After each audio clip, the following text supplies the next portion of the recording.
ప్రారంభోత్సవాలు అంటే ఏంది, శంకుస్థాపనలు అంటే ఏంది, మధ్యాహ్న భోజనం కూడా ఇంటికాడ ఎక్కడ ప్రోగ్రాం ఉంటే అక్కడ ఏదో ఇంత తిన్నానని చేసేది, కానీ అంటే కడుపు నిండా తినకపోయేది.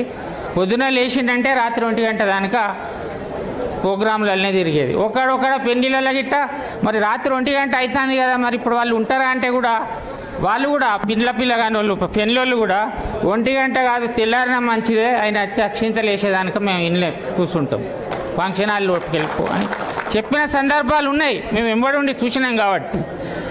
మరి చదువులకైతేనేమి, పిల్లగాళ్ళ చదువుల కంటే ఆయన ఎంతో సాయాలు చేసేది అందరికీ, నిరుపేదలకు.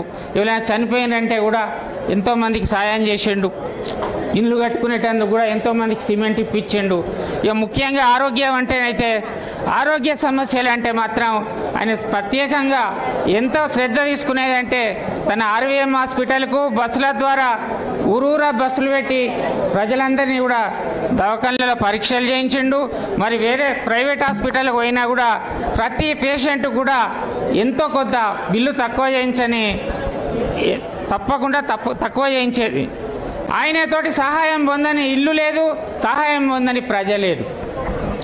మీడియా మిత్రులారా, ఇక్కడ ఈ రోజున వీళ్ళు మాట్లాడుతున్నారు అంటే ఇది ఆషామాషి మీటింగ్ కాదు. ఇక్కడికి వచ్చిన వాళ్ళు ఏదో మీరు అనేకమైన మీటింగులు చూసి ఉండొచ్చు, ప్రజల మీటింగులు, 1000 మంది 1,00,000 మంది, కానీ ఇది ఒక గొప్ప మీటింగ్. స్వచ్ఛందంగా ఎవరికి వారు ఒక 4-5 కలిసి అక్కడ నుండి ఇక్కడికి 5,000 రూపాయలు అంటే 4 మనిషికి 1,200, 5 ఉంటే మనిషికి 1,000 రూపాయలు వేసుకొని స్వచ్ఛందంగా తరలి వచ్చారు. ఇంకా చాలామంది తరలి వచ్చేటందుకు సిద్ధంగా ఉండ్రి. అయితే అవసరం లేదు, కేవలం మనం ప్రజాప్రతినిధులమే, ముఖ్యులమే పోయి ఆయన అభిప్రాయం ఏందో మనం తెలుసుకొని వద్దాం, మన సమస్యలు వివరించుదాం అని చెప్పి వచ్చినాం. కానీ బల ప్రదర్శన చేయాలనుకుంటే మరి 10-15 వేల మంది తప్పకుండా వచ్చేటోళ్ళం. కేసీఆర్ గారు ఎన్ని మీటింగులు పెట్టిండో మనకు తెలుసు. అప్పుడు తెలంగాణ ఉద్యమం స్టార్ట్ అయినప్పుడు కానీ వారు కష్టాలు తీర్చడం వచ్చిన ఉద్దేశం అదే. సరే, బాధతోటి ఎంతోమంది మాట్లాడవలసిందిగా కోరుతాను.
కూర్చోరాదండి. మైక్ సెట్ అయిందా? మైకు ఇది ఉల్లి పెట్టకండి. హుజూరాబాద్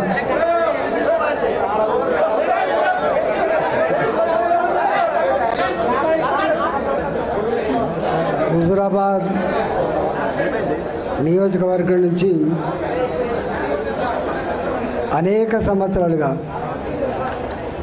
కొంతమంది 2002లో, కొంతమంది మధ్యలో, మొత్తానికి మీరు మేము కలిసి 2 దశాబ్దాల పైబడి కలిసిమెలిసి పనిచేసిన వాళ్ళం, కుటుంబంలాగా కలిసిమెలిసి ఉన్నోళ్ళం. రాజకీయాలలో నాయకుడు ప్రజలు, నాయకుడు కార్యకర్తలు ఉంటారు. కానీ నాయకుడు ప్రజలు కుటుంబ సభ్యుల్లాగా బతికేటువంటి కల్చర్ హుజూరాబాద్ నియోజకవర్గంలో ఉండేది. కొంతమంది రకరకాల ఈ మధ్య సోషల్ మీడియాలో వస్తే సోషల్ మీడియాని నమ్ముకొని బతికే కొంతమంది ఉంటారు. అబద్ధాల పునాదుల మీద బతికే వాళ్ళు కొంతమంది ఉంటారు. వాళ్ళ బతికే కుట్రలు కుతంత్రాలు చేసే వాళ్ళు ఉంటారు. కానీ మనం దానికి విరుద్ధమైన సంస్కృతి నుంచి వచ్చిన వాళ్ళం. మనకు స్ట్రైట్ ఫైట్ తప్ప స్ట్రీట్ ఫైట్ రాదు. మనం ధీరంతో కొట్లాడతాం తప్ప కుట్రదాలతో కొట్లాడటం కాదు. ఈ కుట్రలని, ఈ కుతంత్రాలని మీదికొక మాట లోపలికొక మాట మాట్లాడటం మీరు అంటున్నారు. వాళ్ళ సంగతి తేల్చాల్సిన శక్తి, సత్తా, దాన్ని ఛేదించేటువంటి కర్తవ్యం ప్రజలకు మాత్రమే ఉంటుంది తప్ప మన చిన్నవాళ్ళం అనుకుంటారు. ఇవన్నీ విషయాలు తెలుస్తాయా, గింతదాకా పోతుందా? కానీ కాలం చాలా గొప్పది. నేను చిన్నప్పుడు ఎమర్జెన్సీ ఎత్తేసిన తర్వాత ఓట్లు వచ్చినాయి. నేను చిన్న పిల్లగాని, ఆనాడు టీవీ లేదు. ఆనాడు కేవలం రేడియో మాత్రమే ఉండే. సెల్ ఫోన్ల కాలం కాదు, పేజర్ల కాలం కాదు, టీవీల కాలం కాదు. ఎవరో ఒక ఇంటికి పేపర్ వచ్చేది. సాయంత్రం పూట మాత్రం ఆల్ ఇండియా రేడియో న్యూస్ వచ్చేది. గా కాలంలో కశ్మీర్ నుంచి మొదలుపెట్టి కన్యాకుమారి వరకు ఆనాటి నియంతృత్వం, ఆనాటి ఎమర్జెన్సీ, ఆనాటి నరమేధానికి వ్యతిరేకంగా ప్రజలు ఎట్లా ఓట్లేసి గెలిపించారో మనం చూసినాం. అంటే ప్రజలు టెలిపతిలాగా కశ్మీర్ నుంచి మొదలుపెట్టి కన్యాకుమారి వరకు ఎట్లా సమాచారం చేరుతుందో, ఎట్లా పలుకున్నట్లు ఓట్లేస్తారో 70 ఏళ్ళలో చూసిన నేను. ఇవాళ ఈ కాలం ఏం కాలమే, ఇది సెల్ ఫోన్ల కాలం. ఇవాళ నేను మాట్లాడుతున్నా, రికార్డు చేసుకుంటాడు. నేను బాజాప్తా యుద్ధం చేస్తాను తప్ప బేజాప్తా యుద్ధం చేస్తాను కాదు. బాజాప్తా మాట్లాడటం తప్ప బేజాప్తా మాట్లాడటం కాదు. సందర్భం వచ్చినప్పుడు తప్పకుండా ఎక్కడ మాట్లాడాలి, ఏం మాట్లాడాలి అవన్నీ చేస్తాం. మనం చరిత్ర లేకుండా వర్తమానం ఉండదు. చాలామంది చరిత్రను అది కాలగర్భంలో కలిసిపోయింది అనుకుంటారు. చరిత్ర అనేది లేకుండా వర్తమానం లేదు. ఇవాళకి కూడా మనం 1947లో స్వతంత్రం వచ్చిందని చెప్పి ప్రతి సంవత్సరం సంబరాలు జరుపుకుంటూనే ఉన్నాం. కొన్ని వందల సంవత్సరాల కాలం పాటు కొన్ని లక్షల మంది భారత మాత ముద్దు బిడ్డలు ఆనాడు స్వేచ్ఛ కోసం, స్వతంత్రం కోసం, బానిస సంఖ్యలు బద్దలు కొట్టడం కోసం ఉరికంబాలెక్కిన వాళ్ళు ఉన్నారు. జైళ్ళలోనే మగ్గి చనిపోయిన వాళ్ళు ఉన్నారు. అనేక మంది తుపాకీ తూటాలకు బలైన వాళ్ళు కూడా ఉన్నారు. మనకు తెలుసు. ఆ చరిత్ర ఉంది కాబట్టే ఇవాళ మనం ఉన్నాం. చరిత్ర లేకపోతే ఇవాళ వర్తమానం లేదు. వర్తమానం లేకపోతే భవిష్యత్తు లేదు. కొంతమంది వెకిలిగాళ్ళు ఇంకెక్కడి తెలంగాణ ఉద్యమమే అంటారు. ఇవాల్టికి కూడా హుజురాబాద్ ప్రజానికానికి చిరస్థాయిగా వాళ్ళ గుండెల్లో నిలిచిపోయే సన్నివేశాలు తెలంగాణ ఉద్యమ ఘట్టాలు మాత్రమే. అది కమలాపూర్ నియోజకవర్గంలో, అది హుజురాబాద్ నియోజకవర్గం కావచ్చు. అనేక మంది ఇక్కడ ఉన్నారు. 48 గంటల పాటు 72 గంటల పాటు ఉత్తర దక్షిణ భారతానికి రైళ్లు ఆపాలని చెప్పి పిలిపిస్తే మనం సాక్ష్యం కదా, ఫైరింగ్ చేస్తాం, చంపేస్తాం అని చెప్పి బెదిరిస్తే కూడా ఫైర్ చేసుకోవాలి నా కొడుకు అని చెప్పి ఛాతిని ఎదురొడ్డినటువంటి సాహసమూర్తున్న గడ్డ హుజురాబాద్ అనేక త్యాగాలకు, చైతన్యానికి, ముక్కుసూటితనానికి మారుపేరుగా ఉన్న గడ్డ హుజురాబాద్ అడ్డా. అక్కడ నేను ఎమ్మెల్యే అయినా, అక్కడ నన్ను ఎమ్మెల్యే గెలిపించుకున్నారు వాళ్ళు. ఇవాళ చాలామంది ఇక్కడ ఉన్నారు. ఇంతమంది మనం చెప్పిన సురేంద్రరాజు గారు చెప్పారు, 2005లో స్థానిక సంస్థల ఎన్నికలు వస్తే కాపాడింది కరీంనగర్ని ఆనాడు కమలాపూర్ నియోజకవర్గం గుర్తుపెట్టుకోండి. చాలామంది సదులు కట్టుకొని అనేక దిక్కుల ప్రచారానికి పోయినాం కరీంనగర్లో. ఇదే 2006లో కేసీఆర్ గారికి ఎన్నికలు వస్తే మళ్ళీ అదే హుజురాబాద్పై కొట్లాడిండ్రు. ఇవాళ 1 కాదు 2 కాదు, తెలంగాణ వ్యాప్తంగా ఎక్కడ సాహసోపేతమైన ఉద్యమాలు జరిగినా ఆ సాహసోపేతమైన ఉద్యమాలలో పాల్గొన్న బిడ్డలు హుజురాబాద్ బిడ్డలు. ఇవాళ మానుకోట ఇవాళ గుర్తు, మానుకోట రాళ్లకు మొక్కాలని చెప్పి ఇవాళ కూడా మాట్లాడుకుంటాం. మానుకోట రైల్వే స్టేషన్లో చెందిన రక్తం సాక్షిగా అనేక మంది ఉన్నారు. మానుకోటలో ఒక 200 మందో 300 మందో ఉద్యమానికి బయలుదేరితే అలా 150 మంది హుజురాబాద్ బిడ్డలు ఉన్నమాట వాస్తవం. సాయంత్రం పూట నేనే మాట్లాడినా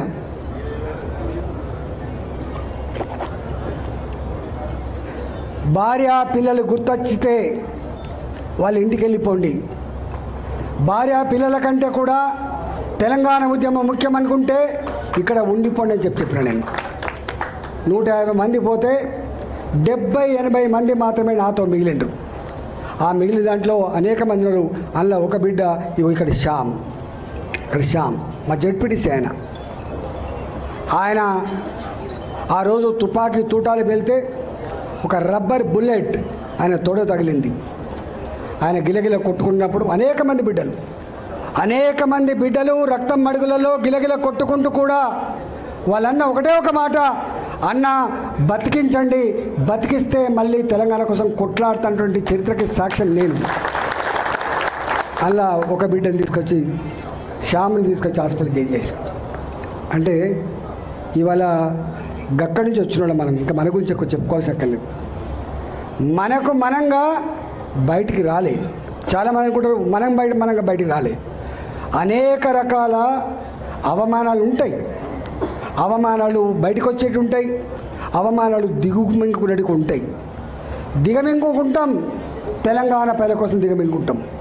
చాలామంది తెలియదు, పదవుల కోసం పెదవులు మూసేవాడే అయితే ఇవాళ 2 సార్లు మంత్రి పదవి అనుభవించిన నేను ఆర్థిక మంత్రిగా ఉండంగా కూడా ఆనాడు మున్సిపల్ కార్మికులు సమ్మె చేస్తే ఆనాటి ముఖ్యమంత్రి కేసీఆర్ 1700 మంది కార్మికులని ఒక కలంపోటుతో తీసేసినాడు. తప్పుగా ఆకలితో ఉన్న వాళ్ళతో పెట్టుకునే ప్రయత్నం చేయొద్దని చెప్పి మంత్రిగా ఉండి కూడా చెప్పగలిగినోడు ఈటల గుర్తుపెట్టుకో. మళ్ళీ వాళ్ళకు అండగా ఉన్న 1700 మంది కార్మికుల్ని మళ్ళీ తీసుకునే చరిత్ర మీకు తెలుసు. తెలంగాణ వ్యాప్తంగా ఆర్టీసీ కార్మికులు సమ్మె చేస్తే కొంతమంది విధవలు మా దాంట్లో ఉన్నారు, వాళ్ళు సపోర్ట్ చేస్తున్నారని చెప్పి మమ్మల్ని నిందించినా కూడా మేము ఆర్టీసీ కార్మికుల సమ్మె న్యాయమైందని చెప్పి సపోర్ట్ చేసినటువంటి 2 ఎగ్జాంపుల్ చెప్తున్నా. ఇంకా అనేక ఉంటాయి. గక్కడి నుంచి వచ్చిన వాళ్ళం మేము. ఆర్థిక మంత్రి కంటే ఇంకే పెద్దగా ఉంటుంది, ముఖ్యమంత్రి పదవి ఉంటుంది. నాకు తెలియదా ఈ ప్రభుత్వం ఈ ముఖ్యమంత్రి కొట్లాడుతున్న పని పోద్దని? ముఖ్యమంత్రి కొట్లాడడం శ్రేయస్కరం కాదు తెలియదా నాకు? కానీ చేస్తాం. ఎందుకంటే మేము పెడుసు నుంచి వచ్చిన వాళ్ళం కాబట్టి, ఆత్మగౌరవం కోసం కొట్లాడిన వాళ్ళం కాబట్టి, అన్యాయాలకు అక్రమాలకు దుర్మార్గాలకు వ్యతిరేకంగా బరిగీసి కొట్లాడిన వాళ్ళం కాబట్టి, పదవుల కోసం పెదవులు మూసుకోవద్దు కాబట్టి, గక్కడ ఆ కల్చర్ గుండెల్లో పెట్టుకున్నాం కాబట్టి మేము కొట్లాడితే సరే ఆయనకి ఏమనిపించిందో మళ్ళీ తీసేసాడు. 2021 తీసేసాడు. 2021లో తీసేసిన తర్వాత వందల సంఖ్యలో ఆనాడు నాయకులు మొట్టమొదటి పోయినాడు 5 లక్షలకు అమ్ముడు పోవచ్చు, తర్వాత లాస్ట్కు 2 కోట్లకు కూడా అమ్ముడుపోయిన ఉండొచ్చు. కానీ డబ్బులకు నాయకులు అమ్ముడు పోయినప్పటికి కూడా, దళిత బంధు డీడీలు ఇచ్చినప్పటికి కూడా, గొర్రెలకు డబ్బులు ఇచ్చినప్పటికి కూడా దాదాపుగా ఆనాడు 6 నెలల కాలం పాటు దేశ చరిత్రలో ఎక్కడ కూడా గన్ని రోజుల పాటు ఎన్నికల ప్రచారం చేయడం సాధ్యం కాదు దేశ చరిత్రలో. కానీ సాధ్యమైంది కేవలం హుజురాబాద్కు మాత్రమే. 6 నెలలు కొట్లాడినాం. ఏప్రిల్ మాసంలో మనం రాజీనామా చేస్తే, ఏప్రిల్ మాసంలో మనం బయటకు వస్తే, అక్టోబర్ మాసం వరకు కూడా ఎన్నికల వాతావరణం, కొనుగోళ్ళు, ప్రలోభాలు, భయపెట్టించుడు, కేసులు పెట్టుడు, ఎన్ని చేసినా మీరు చూసిండు. చివరికి తెలంగాణ ఆత్మగౌరవం గెలిచింది. కేసీఆర్ చెంప చెల్లు మనిపించింది. ఆనాడు యావత్ తెలంగాణ జాతిలో ఒక ఆలోచన వచ్చింది. ఓహో, ప్రలోభాలు ఉన్నప్పటికీ, డబ్బు ఖర్చు పెట్టినప్పటికీ, ఓటుకు 10,000 రూపాయలు ఇచ్చినప్పటికీ హుజురాబాద్ చూపిన చైతన్యం, హుజురాబాద్ చూపిన తెగువ చాలా గొప్పగుందని చెప్పి ప్రపంచంలో ఉన్న తెలుగు వాళ్ళందరూ కూడా కీర్తించిండ్రు 2021 ఫలితాన్ని. ఇవాళ నా మీద కుట్ర చేసిండు ముఖ్యమంత్రి ఆనాడు. నాకు నిజంగా 2021 వరకు అధికారంలో ఉన్నా ప్రతిపక్షంలో ఉన్నా కూడా నేను ఏ పని అంటే ఆ పని చేయించుకోగలిగిన. ఎందుకంటే నేను ప్రజాప్రతినిధి కాబట్టి. 2014 వరకు నేను అధికారంలో లేకపోవచ్చు, ఎమ్మెల్యేనే ఉండవచ్చు, నా పార్టీ అధికారం లేకపోవచ్చు, కానీ నా రోడ్లు ఎక్కడ ఆగలే, నా రోడ్ల నిర్మాణం ఎక్కడ ఆగలే, నా ఇళ్ళ నిర్మాణం ఎక్కడ ఆగలే, నా దగ్గర సబ్స్టేషన్ నిర్మాణం ఎక్కడ ఆగలే. నేను బాగా చెప్తా అనేది మర్యాదగా, నేను ఇక్కడ ఎమ్మెల్యేను, నా ప్రజలకి సమస్య ఉందని చెప్తే ఆనాటి సమైక్య పాలకుల ముఖ్యమంత్రులు కూడా భయంతో మాకు డబ్బులు ఇచ్చేది, భయంతో మాకు శాంక్షన్లు ఇచ్చేది. కానీ ఈ ఓడిపోయిన ముఖ్యమంత్రి మొత్తం చరిత్రను తిరగరాసే పద్ధతిలో, ప్రజలు అసహించుకునే పద్ధతిలో, ఎమ్మెల్యే గారికి ఉండే ప్రోటోకాల్ కూడా లేకుండా చేసి, ఎమ్మెల్యే గారు చేసే కనీస కర్తవ్యం కూడా చేయకుండా చేసి, ఇవాళ దొంగదారిన దొడిదారిన ఒక పదవి కట్టబెట్టి వాడికి అన్ని రకాల హక్కులు ఇచ్చి, ప్రోటోకాల్స్ ఇచ్చి నన్ను ఇబ్బంది పెట్టే ప్రయత్నం చేసిండ్రు. అయినా నేను అనుకున్న ప్రజలు గొప్ప వాళ్ళని. ఆ 2.5 సంవత్సరాలు ఎంత నరకం అనుభవించినో మీరు చూసింది. అంతేకాదు, సరే కుట్రదారులు ఎవడు ఓడగొట్టిండో, ఎవడు గెలిపించిండో దాని జోలికి పోతలేను. కానీ నేను ఒక్కటి మాత్రం ఇప్పటికీ, ప్రజలు ఎప్పుడు కూడా మోసం చేయరు. ప్రజలకు నాయకత్వం వహించే వాళ్ళు మాత్రం చక్కటి దారి చూపించాలి. ఇక్కడో అక్కడక్కడ నెగ్లిజెన్సీ ఉందా, ఇంకేముందో తెలియదు, కానీ మొత్తం మీద ఓడిపోయినాం. ఎన్నడు అంటే హుజురాబాద్లో ఓడిపోతామని చెప్పి ఎవరు కళ్ళ కూడా ఊహించింది, ఓడిపోయినాం. దాన్ని అంగీకరించాల్సిందే. నేను అనుకోకుండా ఇక్కడికి వచ్చిన ఇక్కడి ప్రజానీకం అంతా కూడా గొప్పగా ఆశీర్వదించి గెలిపించింది. మీకు తెలుసు, మీరు వస్తున్న రోజు ఇక్కడికి వస్తే ఇది పెద్ద పార్లమెంట్, 40 లక్షల ఓట్లు గుర్తుపెట్టుకోండి. 40 లక్షల ఓట్లు, ఒక 70 లక్షల జనాభా ఉన్నది. దాదాపు సగం హైదరాబాద్ ఉంటుంది ఇక్కడ. దేశవ్యాప్తంగా సెటిల్ అయిన వాళ్ళు ఉంటారు ఇక్కడ, ఉమ్మడి ఆంధ్రప్రదేశ్ నుంచి సెటిల్ అయిన వాళ్ళు ఉంటారు ఇక్కడ. నాకు పని ఒత్తిడి వల్ల మీకు రాలేకపోయినా, కానీ బాధ అనిపించే అంశం ఏంటంటే, ఇవాళ మనం ఆనాడు 2021లో కేసీఆర్కి ఒక మాట ఇచ్చినాం, ఒక ఛాలెంజ్ చేసినాం. నువ్వు ఓటింగ్స్ పెట్టించుకుంటున్నావు కేసీఆర్, నువ్వు ఫ్లెక్సీలు పెట్టించుకుంటున్నావు, గోళ్ల మీద నీ బొమ్మలు వేయించుకుంటున్నావు, కరెంటు స్తంభాల మీద కూడా నీ స్టిక్కర్లు వేసుకుంటున్నావు, నా ముఖం కనపడకుండా చేస్తున్నావు. కానీ నా ముఖం గా ఫ్లెక్సీల మీద లేదు కొడుక, నా ముఖం ఈ హోర్డింగ్ల మీద లేదు కొడుక, నా ముఖం ప్రజల గుండెల్లో ఉందని చెప్పిన. ప్రజల గుండెల్లో ఇవాళ మీరు ఇప్పుడు కూడా ఇలా షామీర్పేట ఏమడ్డనే ఇది? ఈ షామీర్పేట భారతీయ జనతా పార్టీకి అడ్డ ఇది. ఇవాళ అడ్డ ఇది.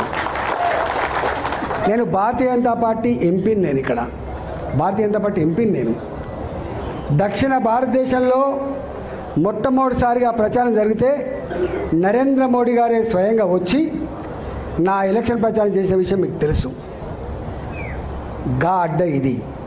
ఇది పార్టీకి ఊపిరి పోసే అడ్డ, నాయకులకు స్ఫూర్తినిచ్చే అడ్డ, రేపటి గెలుపుకు సంకేతం ఇచ్చే అడ్డ ఇలా షామీర్పేట అడ్డ. దాన్ని పట్టుకొని వాడు సైకోనా, శాడిస్టా, వాడు మనిషా, పశువా, వాడు ఏ పార్టీలో ఉన్నాడు, వాడు ఎవరి అండతో ఆ ధైర్యం చేస్తున్నాడు, వాడిని ఎంచుకోవాలి. కానీ బీ కేర్ఫుల్ కొడుక, బీ కేర్ఫుల్. మేము శత్రువుతో కొట్లాడతాం, కానీ కడుపుల కత్తులు పెట్టుకొని కావలించుకునే సంస్కృతి మా రక్తం లేదు కొడుక, నా రక్తం లేదు.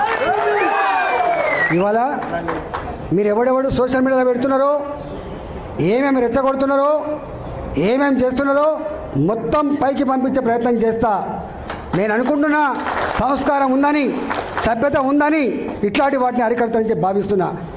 అరికట్టకపోతే నష్టపోయేది ఎవరో అర్థం చేసుకోండి. మీరు నష్టం మాకు కాదు, మాకేం తక్కువ ఉంది? అసలు మీరు ఎవరు? అసలు నీ శక్తి ఏంది, నీ యుక్తి ఏంది, నీ చరిత్ర ఏంది, మా చరిత్ర ఏందిరా? 2002లో వచ్చిన జిల్లాకి 2 సార్లు నేను జిల్లా పార్టీ అధ్యక్షుడిగా పనిచేసిన, నేను 2 సార్లు జిల్లా మంత్రిగా పనిచేసిన, నేను